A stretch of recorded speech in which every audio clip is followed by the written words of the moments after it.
আসসালামু আলাইকুম। মিমিস কিচেনে আপনাদেরকে আরও একবার স্বাগত জানাই। আশা করছি সবাই ভালো আছেন। প্রিয় ভিউয়ার্স আপুরা ও ভাইয়ারা, ছোট্ট একটা লাইক দিয়ে পুরো ভিডিওটির সাথেই থাকবেন। কি তৈরি করে দেখাবো দারুণ মজাদার পেয়ারা ভর্তা বা পেয়ারা মাখা। টক ঝাল মিষ্টি পেয়ারা মাখাটা খেতে কিন্তু দারুণ লাগে। চলুন তাহলে রেসিপিটা দেখে নিই। এখানে আমি 2টা পেয়ারা নিয়ে নিয়েছি। পেয়ারার উপরের ছিলকাটা আমি একটা পিলারের সাহায্যে ছিলে নিচ্ছি।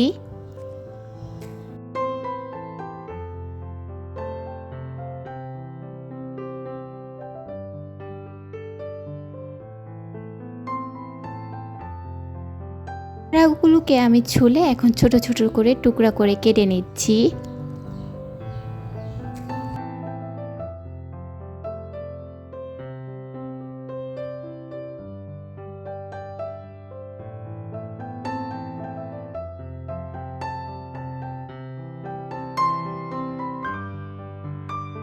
দেখতেই পারছেন পেয়ারাগুলোকে কেটে নিয়েছি। এখন আমি যেই পাত্রেই পেয়ারা মাখা করব সেই পাত্রেই পেয়ারাগুলোকে নিয়ে নিচ্ছি।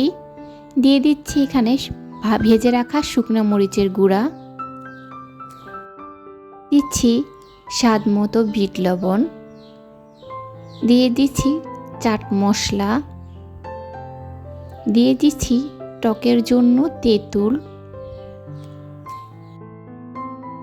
দিচ্ছি রাঁধুনি কাসুন্দি,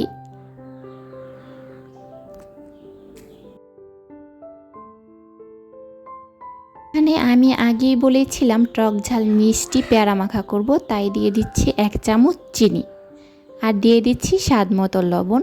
এখন সব কিছুকে আমি ভালো করে মেখে নেব।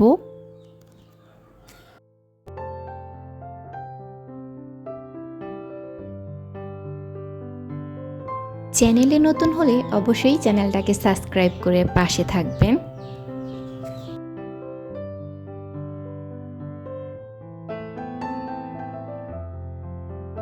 পেয়ারা মাখাটা একবার হলেও বাসায় ট্রাই করে দেখতে পারেন, খুবই ভালো লাগে আর খেতে কিন্তু খুবই মজা। তাহলে রেসিপিটা কেমন হলো সেটা অবশ্যই কমেন্টে জানাবেন। আর সবাই ভালো থাকবেন, সুস্থ থাকবেন, মিমিস কিচেনের সাথেই থাকবেন। আল্লাহ হাফেজ।